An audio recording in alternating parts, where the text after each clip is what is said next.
Namassarvebhyaha sarvesham hardam swagatam. We start the class by chanting the Prarthana Shlokas. Krishno rakshatu man chara chara guruhu Krishnan namasyamyaham Krishne namara shatravo vinihataha Krishnaya tasmai namaha Krishnadeva samudhidam jagadidam Krishnasya dasosmyaham Krishne bhaktira chanjalastu bhagavan He Krishna tubhyan namaha Prapanna parijataya Totra vetraika panaye Jnana mudraya Krishnaya Gita mritatuhe namaha Vasudeva sutan devam Kamsa chanura mardanam Devaki paramanandam Krishna vande jagat gurum. Sarvesham punas swagatam.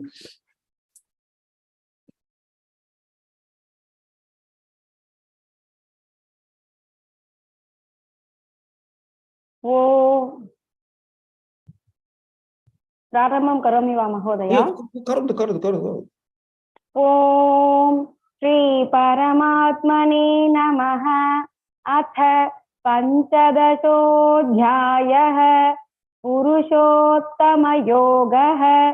श्रीभगवानुवाच ऊर्ध्वमूलमधः शाखम् अश्वत्थं प्राहुरव्ययम् छन्दांसि यस्य पर्णानि यस्तौ वेद स वेदवित् अधश्चोर्ध्वं प्रसृतास्तस्य शाखाः गुणप्रवृद्धा विषयप्रवालाः अधश्च मूलान्यनुसन्ततानि कर्मानुबन्धीनि मनुष्यलोके न रूपमस्येह तथोपलभ्यते नान्तो न चादिर्न च सम्प्रतिष्ठा अश्वत्थमेनं सुविरूढमूलम् असङ्गशस्त्रेण दृढेन छित्त्वा ततः पदं तत्परिमार्गितव्यम् यस्मिन् गता न निवर्तन्ति भूयः तमेव चाद्यं पुरुषं प्रपद्ये यतः प्रवृत्तिः प्रसृता पुराणी निर्मानमोहाजितसङ्घदोषाः अध्यात्मनित्या विनिवृत्तकामाः द्वान्तैर्विमुक्ता सुखदुःखसंज्ञैः गच्छन्त्यमूढा पदमव्ययं तत् न तद्भासयते सूर्यः न शशाङ्को न पावकः यद्गत्वा न निवर्तन्ते तद्धाम परमं मम मामैवांशो जीवलोके जीवभूतः सनातनः मनःषष्ठानीन्द्रियाणि प्रकृतिस्थानि कर्षति शरीरय्यतवाप्नोति यच्चाप्युत्क्रामतीश्वरः गृहीत्वैतानि संयाति वायुर्गन्धानि वाशयात् श्रोत्रं चक्षुस्पर्शनं च रसनं घ्राणमेव च अधिष्ठाय मनश्चायं विषयानुपसेवते उत्क्रामन्तं स्थितौ वापि भुञ्जानौ वा गुणान्वितं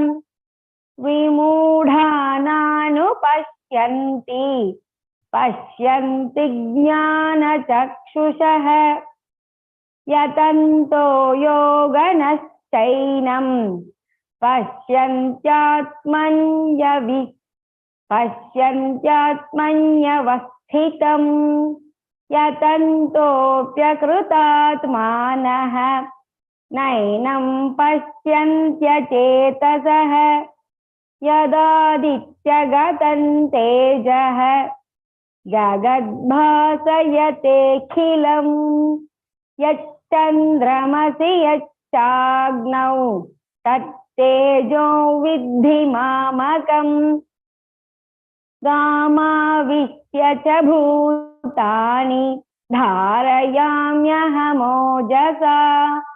पुष्णामि चौषधिः सर्वाः सोमो भूत्वा रसात्मकः अहं वैश्वानरो भूत्वा प्राणिनां देहमाश्रितः प्राणापानसमायुक्तः पचाम्यन्नं चतुर्विधम् सर्वस्य चाहं हृदि सन्निविष्टः मत्तस्मृतिर्ज्ञानमपोहनं च वेदैश्च सर्वैरहमेव वेद्यः वेदान्तकृद्वेदविदेव चाहम् द्वाविमौ पुरुषौ लोके क्षरश्चाक्षर एव च क्षरः सर्वाणि भूतानि गूढस्थोऽक्षर उच्यते उत्तमः पुरुषस्त्वन्यः परमात्मेत्युदाहृतः यो लोकत्रयमाविश्य बिभर्त्यव्यय ईश्वरः यस्मात्क्षरमतीतोऽहम् अक्षरादपि चोत्तम अतोऽस्मि लोके वेदे च प्रतिष्ठः पुरुषोत्तमः यो मामेवमसम्मूढः जानाति पुरुषोत्तमं स सर्वविद् मां सर्वभावेन भारत इति गुह्यतमं शास्त्रम् इदमुक्तं मया नघ एतद्बुद्ध्वा बुद्धिमान् स्यात् कृतकृत्यश्च भारत ॐ तत्सदिति श्रीमद्भगवद्गीतासु उपनिषत्सु ब्रह्मविद्यायां योगशास्त्रे श्रीकृष्णार्जुनसंवादे पुरुषोत्तमयोगो नाम पञ्चदशोऽध्यायः। श्रीकृष्णार्पणमस्तु। धन्यवादः महोदय। धन्यवादः महोदय। धन्यवादः।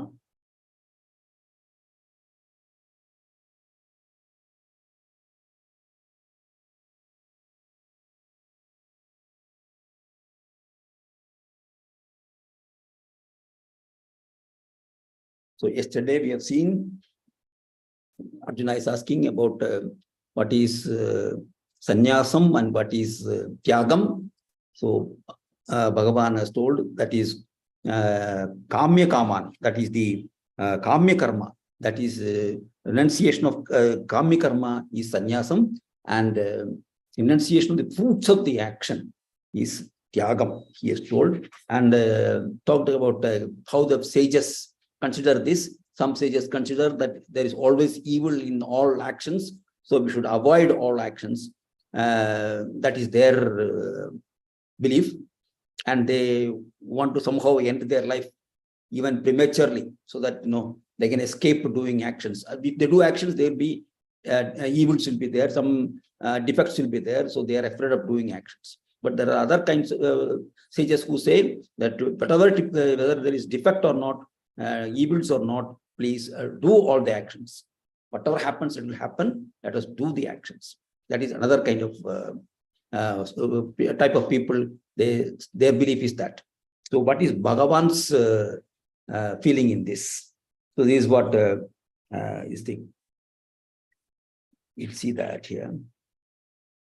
Bhagavan's view of the Lord in this respect. Nishchayam shrinu me tatra tyage bharata sattama tyago he purusha vyakram trividhasam prakirtitaham. So learn from me, Nishchayam shrinu me, learn from me the truth. Tatra tyage bharatam, this abandonment, about this you listen to me, of best of Bharatas, Bharata Sattama. And then over this, abandonment and Tyagohi Purusha Vyakra. Verily, of best of men. That is again Purusha Vyakra, Bharata Sattama, all are addressing Arjuna, has been declared to be of three kinds. This abandonment. That's what Bhagavan says here. So the words sannyasa and tyaga mean the same thing, but both mean abandonment, but we said that they come from roots with different meanings they come. So that is the only difference. Otherwise, both are same. See, it is renunciation, act of giving up. It is not a negative process, born of frustration and failure in life, as some would believe. In renunciation, there is fulfillment as well as acceptance. It is act of giving up the lower nature of one person, and which is concerned about the lower things, and successfully getting over those concerns and embracing the higher thoughts with greater responsibility and keener application. We will give up all these small desires and concerns, and we'll concentrate more on the higher things. All good and purposeful acts in nature are the acts of renunciation. So you can see the examples of nature. You can see the nature where trees give out fruits, not for their consumption, they give out for other people's consumption. A mother giving birth to a baby, a mother fosters the child for 10 months and then parts with the baby. Finally, mother has to part with the baby. And similarly, we had many students studying in a school. He has a good time in the school, but then finally he has to leave the school and he has to see to higher aspects. So this is what that we are renouncing something so that we can get to higher aspects. So it is a yogi who is the progress, while the others are lingering in the wilderness prakriti. Some yogis, they realize this, that they have to give up their lower nature and they have to concentrate on higher nature. But others who are not aware of these things, they wander around the prakriti without knowing the actual facts. So the goal of the Jivatman is to emancipate it from prakriti, and which expresses in the form of karma. So prakriti means you are in this world, karma is there. So he has to get over that karma. So how to get over that? So but he cannot and should not violently snatch away from action. He should not stop actions. It is impossible for anybody to stop actions. We have to do actions. So there is a natural way in which you can slowly and happily transcend the karmas. There's natural way. So the process is explained in the following shlokas. So when actions, you should slowly cut down the actions naturally, so that you slowly tend towards the higher aspects. So this is what Bhagavan says here. We'll continue. Vatsala Bhagini. Nichayam shrinu me tatra. Nichayam shrunu me tatra. Nichayam shrunu me tatra. Yage bharata sattamam. Yage bharata sattama. Yage bharata sattama. Tyago he purusha vyakram. Yaho hi purusha vyakra. Yaho hi purusha vyakra. It is not tyaho, tyago, tyagam. Tyago hi is raswa. Tyago he purusha vyakra. Tyago hi purusha vyakra. Tyago hi purusha vyakra. This is hraswa. He, not he. Tyago hi purusha vyakra. त्यागो हि पुरुषव्याघ्र त्याहो हि पुरुषव्याघ्र त्रिविधः सम्प्रकीर्तितः त्रिविधः सम्प्रकीर्तितः त्रिविधः सम्प्रकीर्तितः वरलक्ष्मी रमेश भगिनी निश्चयं शृणु मे तत्र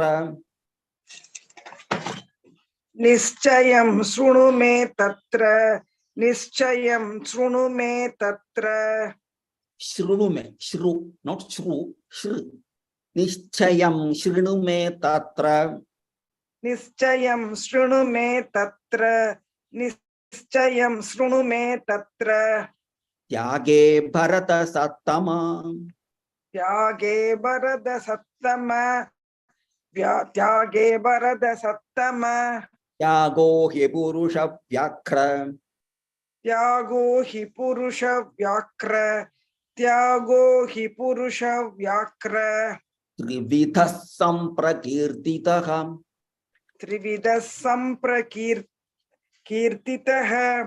त्रिविधः सम्प्रकीर्तितः together त्रिविधः सम्प्रकीर्तितः कीर्तितः त्रिविधः सम्प्रकीर्तितः त्रिविधः सम्प्रकीर्तितः उत्तम धन्यवाद पद्मा विश्वनाथन भगिनी निश्चयं शृणु मे तत्र त्यागे भरत सत्तम निश्चयं शृणु मे तत्र त्यागे भरत सत्तम निश्चयं शृणु मे तत्र त्यागे भरत सत्तम त्यागो हि पुरुष व्याघ्र त्रिविधः सम्प्रकीर्तितः त्यागो हि पुरुष व्याघ्र त्रिविधः सम्प्रकीर्तितः त्यागो हि पुरुष व्याघ्र त्रिविधः सम्प्रकीर्तितः उत्तम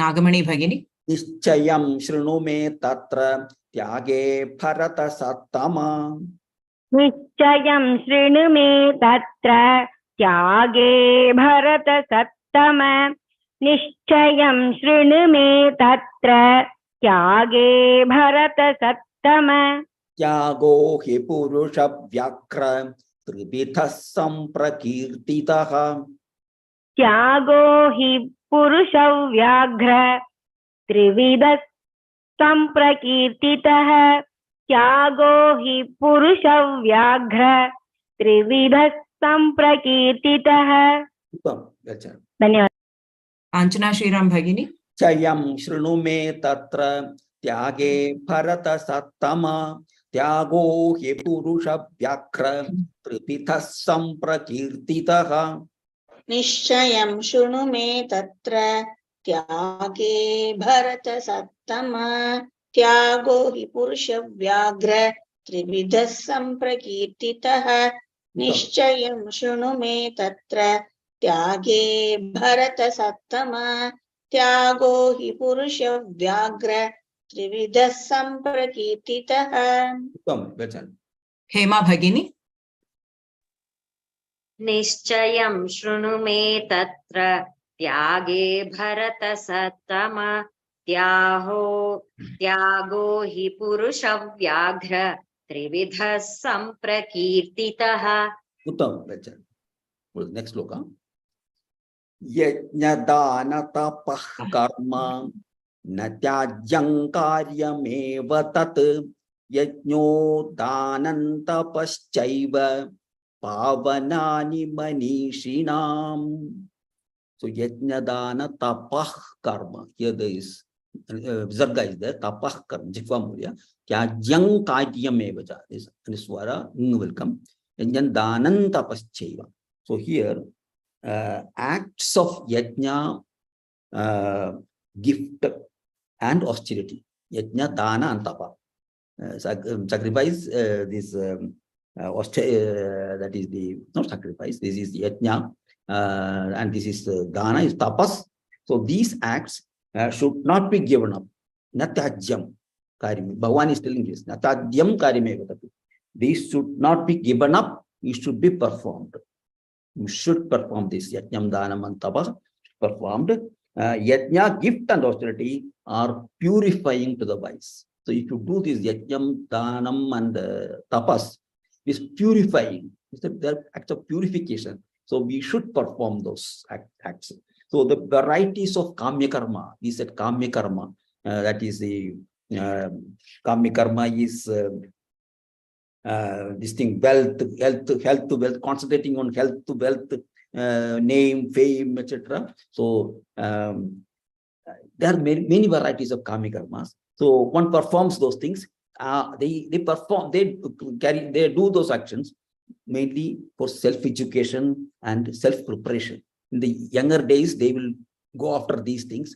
So what happens is their experience is those kamya karmas. They are doing the kamya karmas.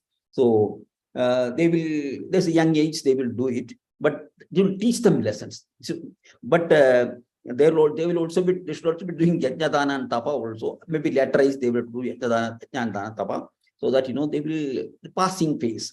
So by experience, he comes to know at last the limitations of the mundane life, earthly life. He comes to know that by experience after years of enjoying these karmic karmas. You'll come to know there is nothing much in it. So an attitude of detachment from earthly existence develops in him as a matter of course. Till it happened to him, he gets fixed in the truth that his home is in the divine, and he is here in the mundane for mere schooling. Just for schooling, he has come here. His actual place is the divine. So he just some lessons he is learning from this. And the karma that he does after gaining in this conviction transforms itself into yajna, dana, and tapas. All the karmic karmas will go into yajna, dana, and tapas. So the devotee breaks through the shackles of the earthly life, the performance of sacrifice, gift, and austerity. The world stands to gain thereby. So when a person does yajnam, dhanam, and tapa, the world gains by that. The performer of these holy acts maintains his purity. So maximum good to all concerned emanates from these meritorious acts. Others benefit, he'll also benefit. He gets purified, others benefit from the yajna, dana, and tapa. So this is what Bhagavan says here. We'll continue. Namarasi Bhagini. Yajna, dana, tapa, karma. Yajna, dana, tapa, karma. Yajna, dana, tapa, karma. Natyajam karyameva tat. Natyajam karyameva tat. Natyajam karyameva tat. Yajno danan tapaschaiva. Yajno danan tapaschaiva. Yajno danan tapaschaiva. Pavanani manishinam. Pavanani manishinam. Pavanani manishinam. Uttam. Dhanyavadam. Anasuya Bhagini. Yajna, dana, tapa, karma. Yajna, dana, tapa, karma. Yajna, dana, tapa, karma. Natyajam karyameva tat. Natyajam karyameva tat. Natyajam karyameva tat. Yajno danan tapaschaiva. Yajno danan tapaschaiva. Yajno danan tapaschaiva.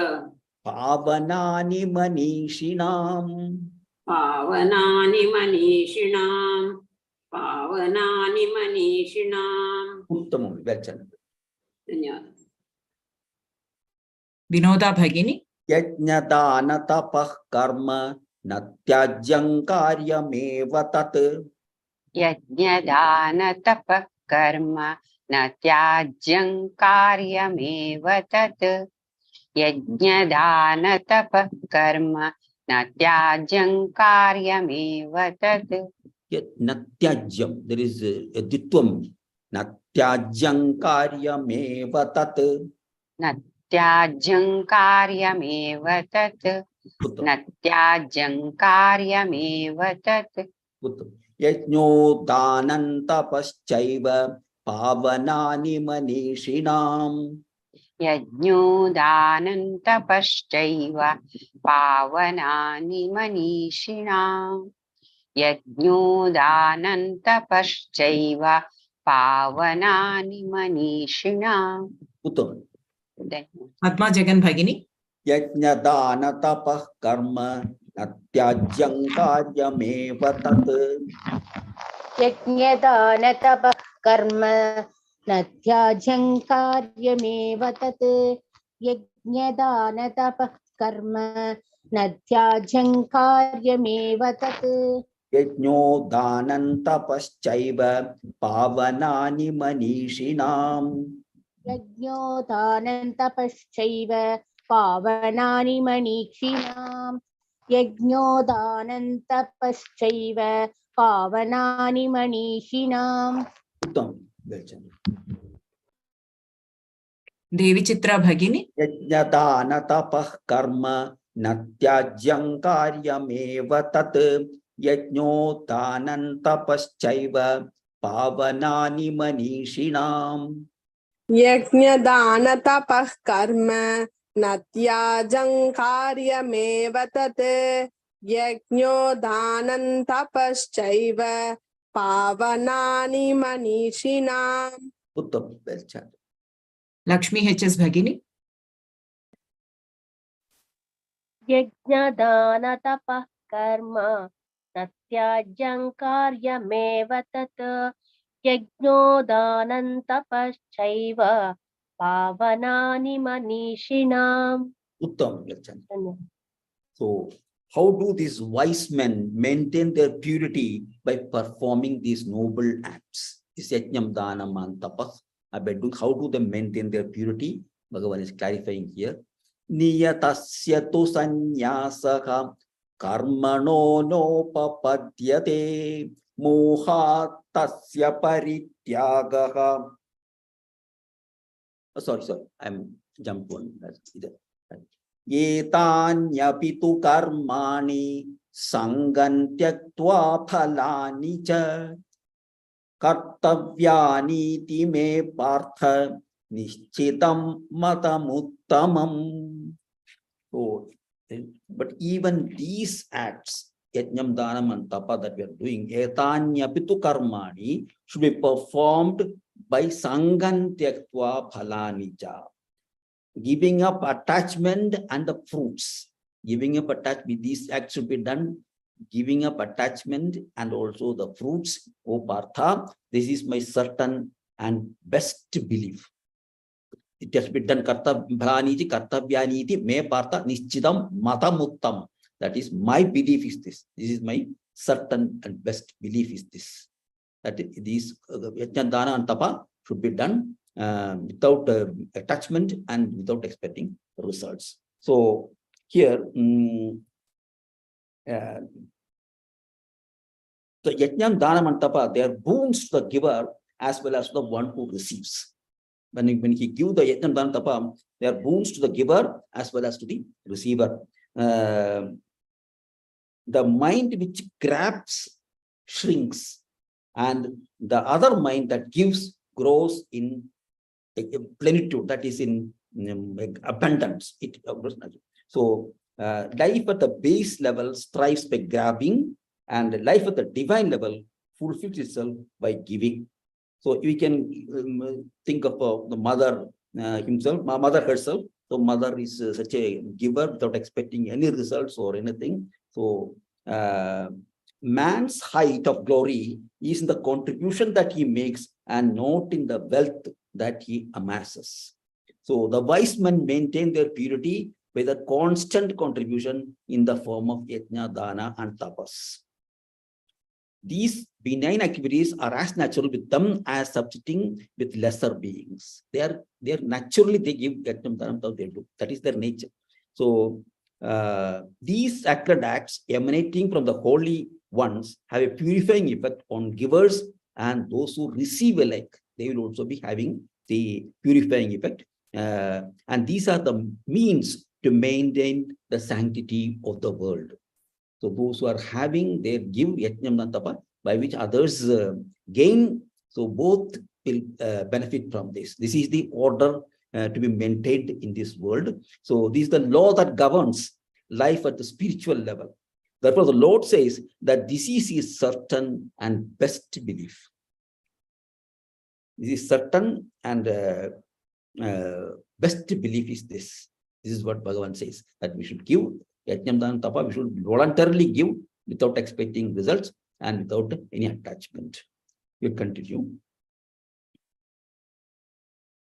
Malini Bhagini. Etanyapitu karmani. एतान्यपितु कर्माणि एतान्यपितु कर्माणि Sangan tyaktva phalani cha. सङ्गं त्यक्त्वा फलानि च सङ्गं त्यक्त्वा फलानि च Kartavyani me partha. कर्तव्यानीति मे पार्थ कर्तव्यानीति मे पार्थ Nishchitam matamuttamam. निश्चितं मतमुत्तमं निश्चितं मतमुत्तमम् Uttam. Anita Bhagini. Etanyapitu karmani. एतान्यपि तु कर्माणि एतान्येऽपि तु कर्माणि Sangan tyaktva phalani cha. सङ्गं त्यक्त्वा फलानि च सङ्गं त्यक्त्वा फलानि च Kartavyani me partha. कर्तव्यानीति मे पार्थ कर्तव्यानीति मे पार्थ Nishchitam matamuttamam. निश्चितं मतमुत्तमं निश्चितं मतमुत्तमम् Uttam. Well done. एतन्यापि तु कर्माणि संयं त्यक्त्वा फलानि च कर्तव्यानीति मे पार्थ निश्चितं मतमुत्तमम् Uttam. Well done. Rema Shriram Bhagini. Etanyapitu karmani sangan tyaktva phalani cha. एतान्यपि तु कर्माणि सङ्गं त्यक्त्वा फलानि च एतान्यपि तु कर्माणि सङ्गं त्यक्त्वा फलानि च Kartavyani me partha. Nishchitam matamuttamam. कर्तव्यानीति मे पार्थ निश्चितं मतमुत्तमम् कर्तव्यानीति मे पार्थ निश्चितं मतमुत्तमम् Well done. Lakshmi Kiran Bhagini. Etanyapitu karmani sangan tyaktva phalani cha. एतान्यपि तु कर्माणि सङ्गं त्यक्त्वा फलानि च एतान्यपि तु कर्माणि सङ्गं त्यक्त्वा फलानि च Kartavyani me partha. Nishchitam matamuttamam. कर्तव्यानीति मे पार्थ निश्चितं मतमुत्तमम् कर्तव्यानीति मे पार्थ निश्चितं मतमुत्तमम् Uttam. Gholap Mahodaya. Etanyapitu karmani sangan tyaktva phalani cha. Kartavyani me partha. Nishchitam matamuttamam. एतान्यपि तु कर्माणि सङ्गं त्यक्त्वा फलानि च कर्तव्यानीति मे पार्थ निश्चितं मतमुत्तमम् Uttam. धन्यवाद Raghunath Mahodaya. एतान्यपि तु कर्माणि सङ्गं त्यक्त्वा फलानि च कर्तव्यानीति मे पार्थ निश्चितं मतमुत्तमम् Uttam. Well done. धन्यवाद. So here we go to the next sloka. So here tamasika and rajasika tyagas are purposeless. That's what Bhagavan in these next two slokas Bhagavan telling. Tamasika and Rajasika Tyagas. So, continue. Iyatasya tu sanyasaha karmano nopapadyate moha tasya parityagaha tamasah parikirtitaha. So here, verily, the abandonment of any obligatory duty is not proper.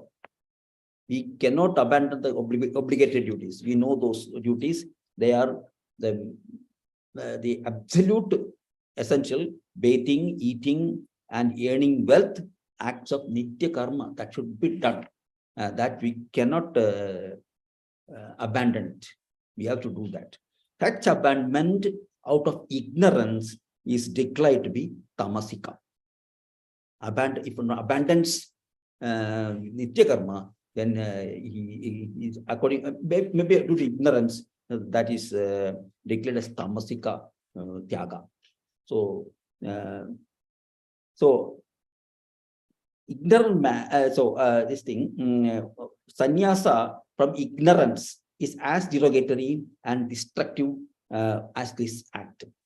So sannyasa out of ignorance is not correct. So nitya karma, or the obligatory duty, should be done, and bathing, eating, and earning wealth are acts of nitya karma to an ordinary man. Yajna, dana, and tapa are the obligatory duties of a spiritually advanced man. Spiritual advanced man, this is yajna, dana, and tapa is obligatory duties, whereas other thing is definitely obligatory duties. But these are yajna, dana, and tapa are not obligatory for the other person. But for the holy man, who wants to give up everything, these are the obligatory duties. He has to give the tapas, he has to do dhanam. So the sacred duties are to be discharged as long as the body lasts. So body and the duties done with it are inseparably connected. So always we are doing some duty, so that they are inseparably connected. A rigid following of this principle adds to the purity of a pure man. So abandoning the obligatory duties through ignorance brings in deterioration. So it pushes him into more and more ignorance. So the unwise act is born of a tamasic disposition. So he should not in any case abandon obligatory duties. But for a holy man or devoted man, was now he want to go to higher planes, he has to do yajnam and dhanam and tapas he should do as obligatory duties. And he can, that is the way. But if it by any means they abandon the obligatory duties, they are being tamasic in nature. Out of ignorance, they are doing that. So it is tamasic in nature. This is what Bhagavan says here. Continue. Kanchana Bhagini. Niyatasya tu sanyasaha. Niyatasya tu sanyasaha. Niyatasya tu sanyasaha. Karmano nopapadyate. Karmano nopapadyate. Karmano nopapadyate. Mohatasya parityagaha. Mohatasya parityagaha. Mohatasya parityagaha. Tamasah parikirtitaha. Tamasah parikirtitaha. Tamasah parikirtitaha. Uttam. Meenakshi Bhagini. Niyatasya tu sanyasaha. Niyatasya tu sanyasaha. Niyatasya tu sanyasaha. Karmano nopapadyate. Karmano nopapadyate. Karmano nopapadyate. Mohatasya parityagaha. Mohatasya parityagaha. Mohatasya parityagaha. Tamasah parikirtitaha. Tamasah parikirtitaha. Tamasah parikirtitaha. Uttam, Gacchami. Vatsala Bhagini. Niyatasya tu sannyasaha karmano nopapadyate. नियतस्य तु सन्न्यासः कर्मणो नोपपद्यते नियतस्य तु सन्न्यासः कर्मणो नोपपद्यते मोहात्तस्य परित्यागः तामसः परिकीर्तितः मोहात्तस्य परित्यागः तामसः परिकीर्तितः मोहात्तस्य परित्यागः तामसः परिकीर्तितः उत्तम Malini Bhagini. नियतस्य तु सन्न्यासः कर्मणो नोपपद्यते नियतस्य तु सन्न्यासः कर्मणो नोपपद्यते नियतस्य तु सन्न्यासः कर्मणो नोपपद्यते मोहात्तस्य परित्यागः तामसः परिकीर्तितः मोहातस्य परित्यागः तामसः परिकीर्तितः मोहातस्य परित्यागः तमसः परिकीर्तितः तामसः परिकीर्तितः तामसः परिकीर्तितः तामसः परिकीर्तितः उत्तम Nagamani Bhagini. नियतस्य तु सन्न्यासः कर्मणो नोपपद्यते नियतस्य तु सन्न्यासः कर्मणो नोपपद्यते नियतस्य तु सन्न्यासः कर्मणो नोपपद्यते मोहात्तस्य परित्यागः तामसः परिकीर्तितः मोहात्तस्य परित्यागः तामसः परिकीर्तितः मोहात्तस्य परित्यागः तामसः परिकीर्तितः उत्तम धन्यवादः महोदय Padma Vishwanathan Bhagini. नियतस्य तु सन्न्यासः कर्मणो नोपपद्यते मोहात्तस्य परित्यागः तामसः परिकीर्तितः नियतस्य तु सन्न्यासः कर्मणो नोपपद्यते मोहात्तस्य परित्यागः तामसः परिकीर्तितः Vinoda Bhagini. नियतस्य तु सन्न्यासः कर्मणो नोपपद्यते मोहात्तस्य परित्यागः तामसः परिकीर्तितः Next. So here, next Rajasic people, how Tamasic people, they even obligatory duties, they don't perform out of ignorance. So that is the Tamasic nature. Now Rajasic nature.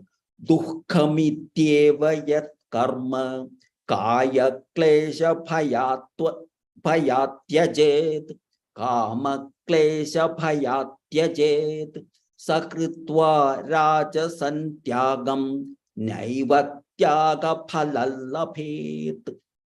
So here dukkamityeva yat karma kaya klesha bhayat tyajet. So the bhayat tyajet sakritva rajasantyagam naivatyaga phalalapet. Naivatyaga. So here, he who from fear of bodily trouble, kaya klesham, that is bodily trouble, abandons an action. Because I'll get pain, I'll be injured, or I'll be getting pain, this and that, I will not do that action. Because it is painful, he is not doing that action, thus performing a Rajasic abandonment, obtains not the fruit thereof. Is a Rajasic abandonment of the actions. So earthly existence cannot be freed from bodily trouble. You have to undergo bodily trouble. Nothing great here can be obtained without taking pains.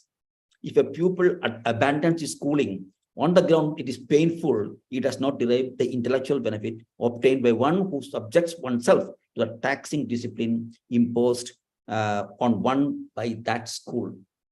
So the shirker would never become fit for higher education. There are people who view worldly life as full of troubles and difficulties, and they are not prepared to face these ordeals.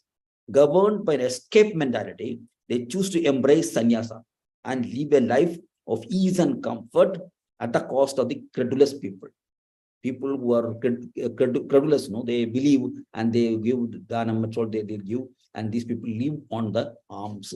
They do not obtain the supreme benefit of renunciation. They have given up, they have become sannyasis, but out of fear for bodily pains, out of not willing to take pains, out of that they have taken to sannyas. And they put different dresses and all that, and they try to get their needs fulfilled by that. So that kind of people will never get, they will not be benefit from that renunciation. So Arjuna, who came to the battlefield to wage a war of righteousness, was so overwhelmed by a fit of Rajasic renunciation. That is a Rajasic renunciation. So he has got the Rajasic quality, he is a warrior.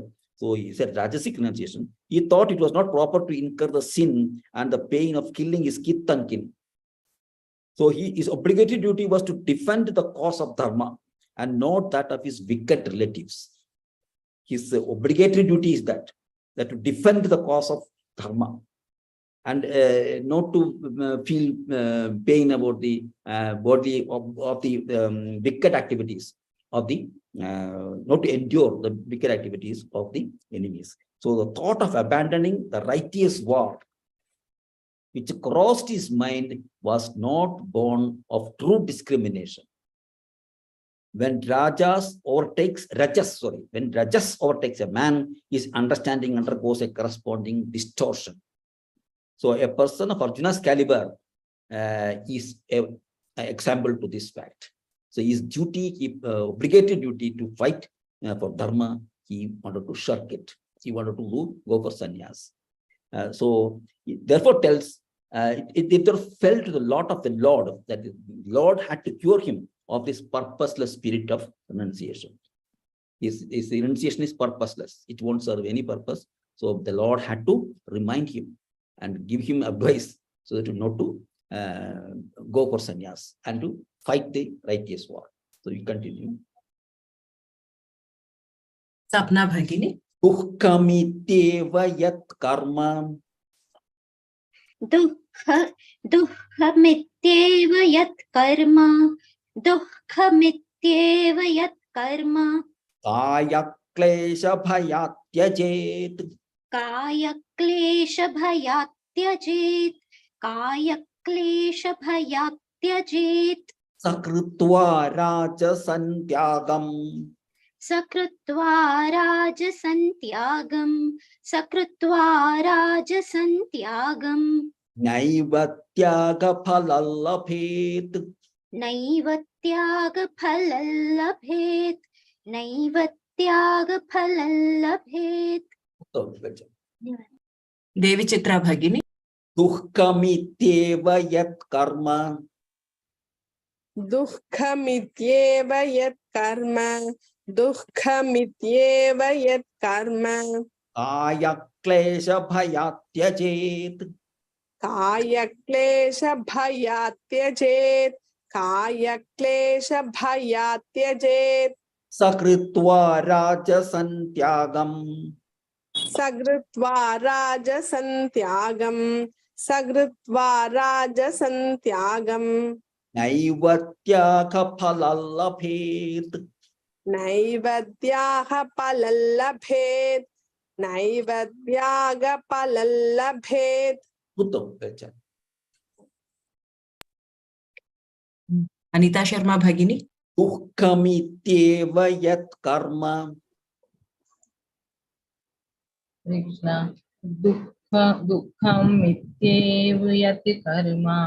Dukkham mityeva yati karma. Kaya klesha bhayat tyajet. Kaya klesha bhayat tyajet.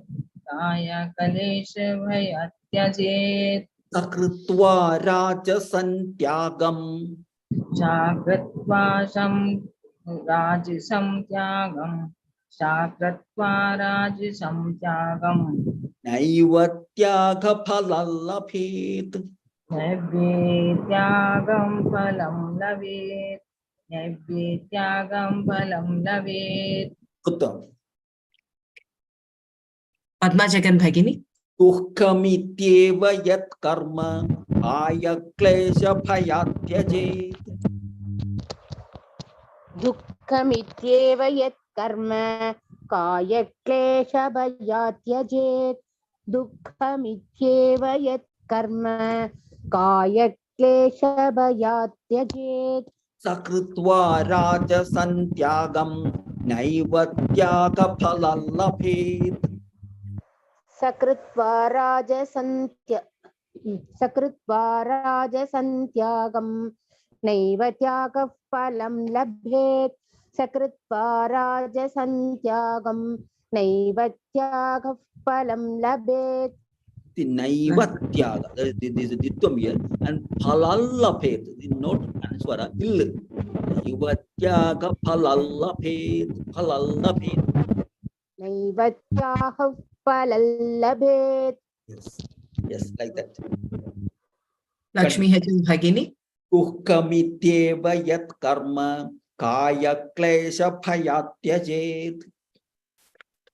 दुःखमित्येव यत् कर्म कायक्लेशभयात् त्यजेत् दुःखमित्येव यत् कर्म कायक्लेशभयात् त्यजेत् Sakrutva rajasan tyagam naiva tyaga phalallaphet. सकृत्वा राजसं त्यागं नैव त्यागफलं लभेत् सकृत्वा राजसं त्यागं नैव त्यागफलं लभेत् धन्यवाद मीनाक्षी भगिनी Dukkamityeva yat karma kaya klesha bhayat tyajet. Sakrutva rajasan tyagam naiva tyaga phalallaphet. दुःखमित्येव यत् कर्म कायक्लेशभयात् त्यजेत् सकृत्वा राजसं त्यागं नैव त्यागः फलं लभेत् Phalallaphet. Phalallaphet. Yeah, that would be nasal sound. So all lambeth. Phalallaphet. That is anuswara. That is anunasika. Anunasika yell. Ill. Naiva tyaga phalallaphet. Anunasika. Fలం labhet. Okay. We'll revise the slokas.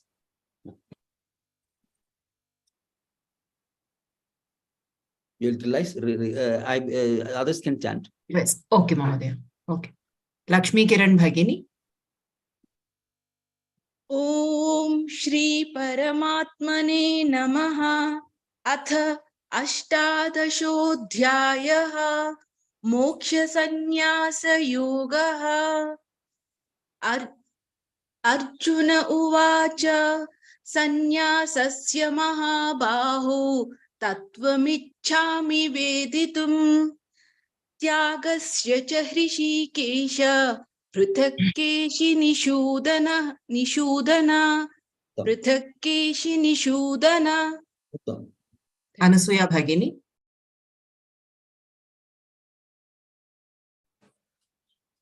श्रीभगवानुवाच काम्यानां कर्मणां न्यासं सन्न्यासं कवयो विदुः सर्वकर्मफलत्यागं प्राहुस्त्यागं विचक्षणाः काम्यानां कर्मणां त्यागं सन्न्यासं कवयो विदुः सर्वकर्मफलं त्यागं प्राहुस्त्यागं विचक्षणाः रेमा भगिनी रेमा श्रीराम भगिनी त्याज्यन् दोषवदित् एके कर्म प्राहुर्मनीषिणः यज्ञदानतपः कर्म न त्याज्यमिति चापरे. Tamil Selve Bhagini. निश्चयं शृणु मे तत्र यागे परदसत्तम त्यागो हि पुरुषव्याघ्र त्रिविधः सम्प्रकीर्तितः त्रिविधः सम्प्रकीर्तितः त्रिविधः सम्प्रकीर्तितः त्रिविधः सम्प्रकीर्तितः त्रिविधः सम्प्रकीर्तितः. Ilavarasi Bhagini.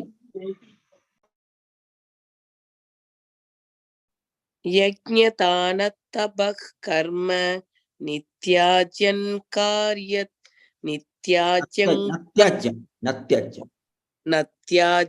कार्यमेव तत् यज्ञोदानं तपश्चैव पावनानि मनीषिणाम्. Hema Bhagini. एतान्यपि तु कर्माणि सङ्गं त्यक्त्वा फलानि च कर्तव्यानीति मे पार्थ निश्चितं मतमुत्तमम्.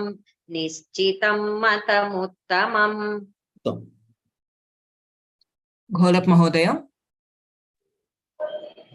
नियतस्य तु संन्यासः कर्मणो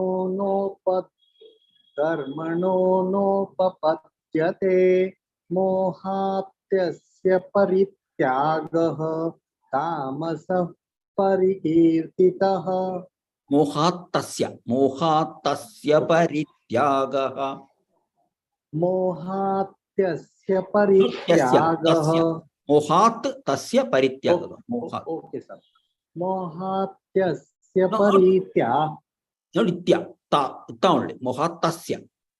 मोहात्तस्य परित्यागः तामसः परिकीर्तितः. Sapna Bhagini. दुःखमित्येव यत् कर्म कायक्लेशभयात् त्यजेत् सकृत्वा राजसं त्यागं नैव त्यागफलं लभेत्. We'll conclude. Samapayamah. Conclude with the Shanti mantra.